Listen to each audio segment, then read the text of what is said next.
Bueno, llegamos a un episodio del capítulo 19 del libro de Hechos. Pablo en Éfeso. Mientras Apolos estaba en Corinto, Pablo recorrió las regiones del interior y llegó a Éfeso. Allí encontró algunos discípulos. ¿Se recuerdan que en el capítulo anterior habíamos dicho que Apolos quería ir a Acaya? Así que logró llegar a Corinto. Mientras esto sucedía ahí, Pablo seguía recorriendo las regiones del interior, porque en el capítulo anterior mencionó todas las regiones por las que él estaba cimentando, consolando y afirmando las iglesias. Y bueno, y llegó a Éfeso nuevamente y encontró algunos discípulos. Y llegó pues Pablo a poner orden, ¿no? Y dijo, versículo 2, ¿recibieron ustedes el Espíritu Santo cuando creyeron? Preguntó. No, ni siquiera hemos oído hablar del Espíritu Santo, respondieron. Entonces, ¿qué bautismo recibieron? Preguntó. El bautismo de Juan, respondieron.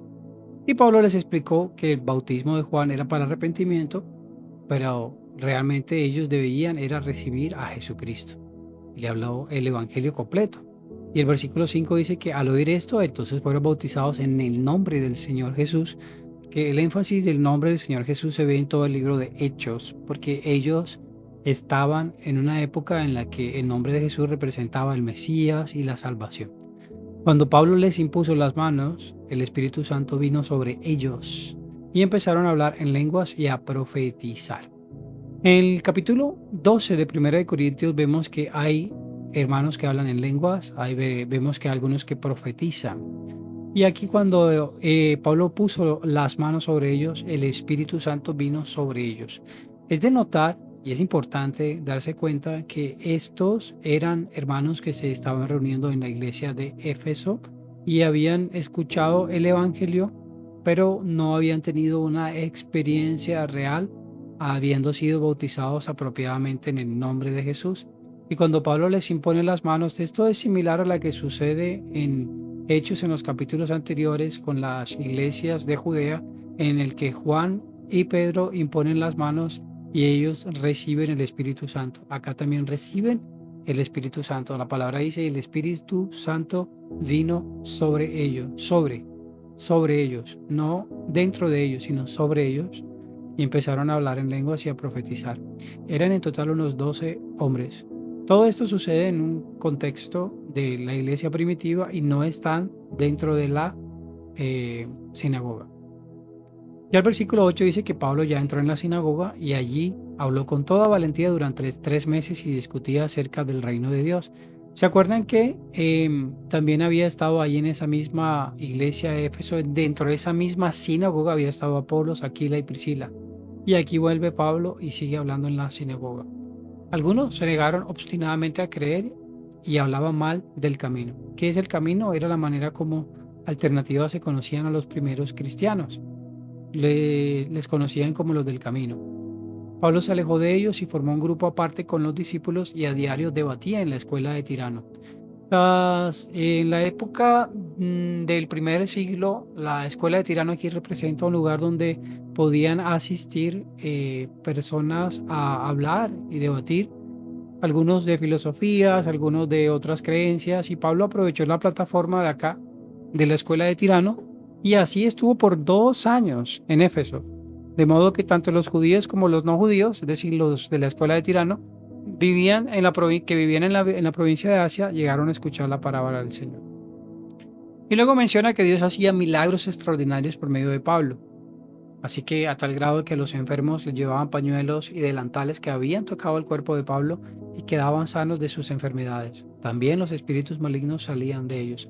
También se puede ver en el contexto de Hechos que esto sucedió con Pedro, que hasta la sombra de Pedro es una manera alegórica de decir que era tanto el poder del Espíritu Santo a través de Pedro que ellos eran sanos. La misma manera sucedía con Pablo, y eso nos recuerda a Jesucristo, la mujer del flujo de sangre, que cuando le tocó el manto, virtud salió de él y ella fue sana. Y ellos estaban experimentando todos estos poderes. Algunos judíos intentaron expulsar espíritus malignos e invocaron también sobre los endemoniados el nombre de nuestro Señor Jesús. Les decían, el nombre del Señor Jesús les ordenó que salgan. Bueno, ustedes saben que la palabra dice, no todo el que me dice Señor, Señor, entrará en el reino de los cielos. Entonces, esto lo hacían unos tal Esceva, que tenía 7 hijos, y que él era uno de los jefes de los sacerdotes judíos. Pensaban que de pronto por ser la familia sacerdotal podían utilizar el método, pero esto no es método, esto era la realidad del poder del Espíritu de Dios. Hermanos, es una enseñanza también de que van a haber algunos que van a querer el poder de Dios y tratar de buscarlo a través de métodos, a través de tratar de imitarlo, pero no tienen la realidad, porque estos judíos realmente ni siquiera conocían la salvación. Querían el milagro, querían el poder, pero no querían la persona de Cristo. Así que el espíritu maligno les respondió: conozco a Jesús y conozco a Pablo, o sea, pero ustedes quiénes son.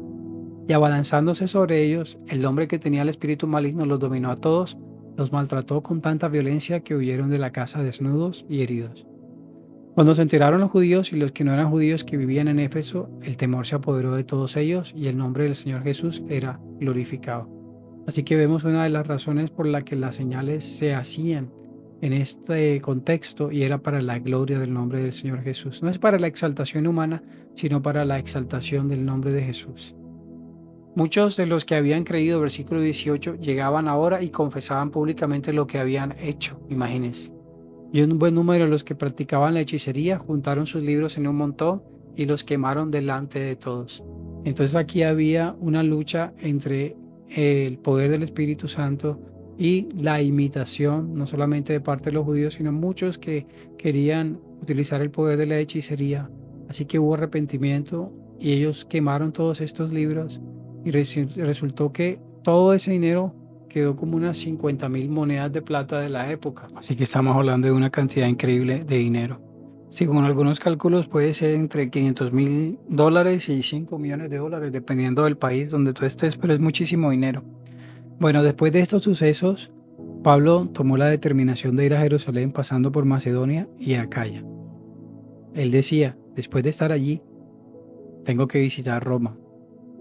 Ya acá vemos que no dice el Espíritu Santo, sino que Pablo tomó esa determinación. Entonces envió a Macedonia a 2 de sus ayudantes, Timoteo y Erasto, mientras él se quedaba por algún tiempo en la provincia de Asia.